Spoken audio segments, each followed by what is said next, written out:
Hello, puppy.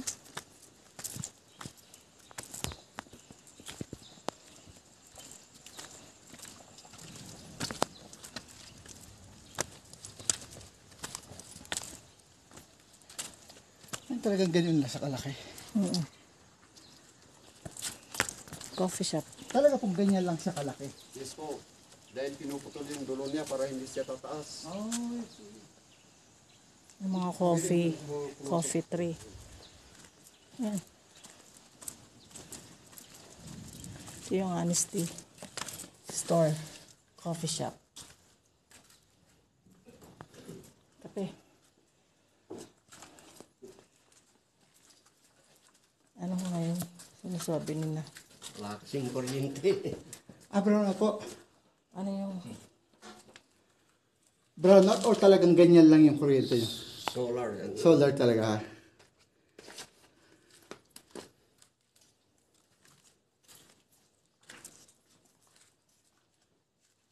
Ano yung mga kape nyo dito? May nakatimpla ka kuyang kape. Andito lang kaya na to. Hindi lang po, kahit doon. At pero maraming may-ari.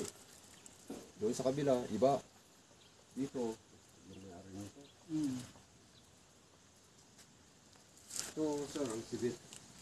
Kung tayo ng musang. Ay, galing. Yes po.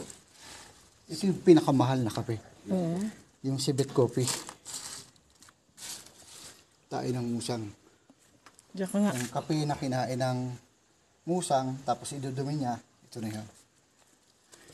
Paano pa ang pagkukulit nun? Oh, doon lang sa mga kuweba-kuweba. Doon lang sa gilid-gilid. Doon talaga. Naiipon sila. Oo.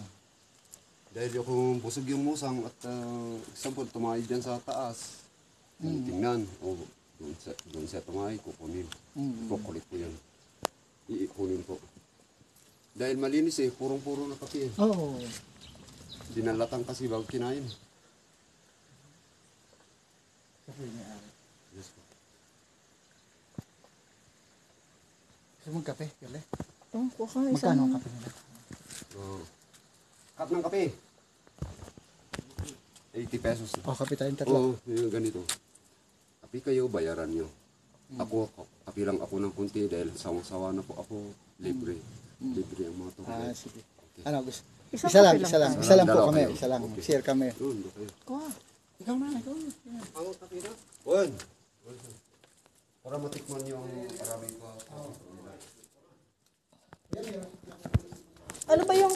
At lotos siya sa kahoy, hindi lotos sa Oo, gasol. hindi to sa stove. Yes po.